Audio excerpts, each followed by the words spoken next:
ข้าพเจ้าเนาะกุหลาบแสงพระจันทร์เป็นผู้บริหารบริษัททุ่งส้มเขาเป็นเจ้าของแบรนด์ขนมลาวและก็โมลิ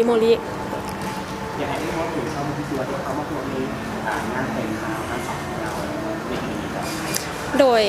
ปีที่แล้วเขาก็ได้เป็นสปอนเซอร์แล้วเนาะแล้วเขาก็รู้สึกประทับใจในทีมงานแล้วก็การประกวดเนาะที่ว่ามันส่งผลถึงการท่องเที่ยวของประเทศเฮาเนาะแล้วเขาก็อยากซัพพอร์ตโตจุดนี้ในการเป็นสปอนเซอร์เล็กๆน้อยๆให้เพิ่นโดยสำหรับเรื่องนี้ที่ทางเรื่องกลุ่มเราที่นี้ในมาที่ว่าเป็นสิ่งแข็งใหม่เพื่อที่ต้องรวมสองวันว่ารวมเทศก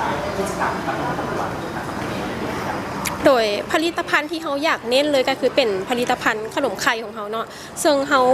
มีชื่อว่าขนมไข่ทองคำเขาเฮ็ดมาเพื่ออยากให้ทุกคนเนาะคนลาวที่ว่าใส่บาตรหรือว่าอยากเฮ็ดบุญอยากไปบริจาคสามารถซื้อของเขาเนาะไปใส่บาตรตอนเช้าหรือว่าไปบริจาคในมูลนิธิหรือว่าช่วยเหลือสังคมได้เนาะแล้วก็อยากเป็นอีกส่วนหนึ่งที่ว่า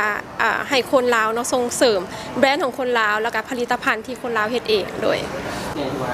แย่งคนเขาการเกษตรของเขาในการทำสิ่งโดยสำหรับแบรนด์ขนมลาวเนาะแมนเฮาเน้นอยากให้สังคมหรือว่าเศรษฐกิจของประเทศลาวนี่นะดีขึ้นเขาก็เลยคิดผลิตภัณฑ์อย่างที่สามารถจับต้องได้ง่ายเนาะเป็นสินค้าเป็นอาหารที่ว่ามันเบิ่งคือเป็นสิ่งน้อยๆแต่ว่ามันอาจจะเปลี่ยนแปลงสังคมในอนาคตเนาะถ้าเขาส่งเสริมกันเองยอดขายดีขึ้นเนาะเขาสมไส้ของคนลาวกันเองเขาอาจจะได้ขยายโรงงานเพื่อผลิตไปนำส่งไปต่างประเทศได้เนาะเพื่อส่งเสริมเศรษฐกิจของประเทศเขาไปนำกันโดยแบรนด์ขนมลาวเนาะเขาอยากร่วมมือกับผลิตภัณฑ์พื้นเมืองตัวอย่างอาจจะเป็นอินกรีเดียนเป็นวัตถุดิบในการที่จะให้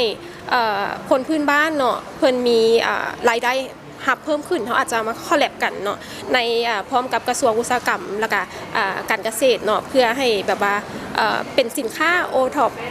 อปเนาะเพื่อไปส่งออกไปต่างประเทศได้เนาะเป็นหน้าเป็นตาให้ประเทศเฮาเนาะอาจจะมาคอลแลบในอนาคตแต่ตอนนี้ก็ยังกำลังคิดค้นอยู่อาจจะเป็นมักจองบอหรือว่าเป็นบักพร้าวบักกล้วยโดยที่ว่ามีตามท้องตลาดทั่วไปในประเทศเฮาโดยเป็นแผนแน่นะคุณก็นั่นแหละใครได้ติดตามกันแน่นอนโดยถ้าสมมติว่าอยากจะซื้อขนมไปสั่งมา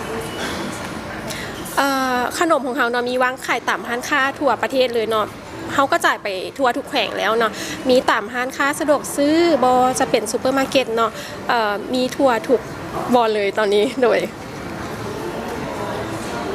ขอบใจละลายบ๊ายบายโดยลาวโฮมอสังหาริมทรัพย์ห้องเสื้อ My Style เมนโฟลเดอร์คำเผาสั่งได้เดอะบาร์เบอร์ลาวมิสเตอร์ลาววีแค่สมสกัดเพื่อสุขภาพ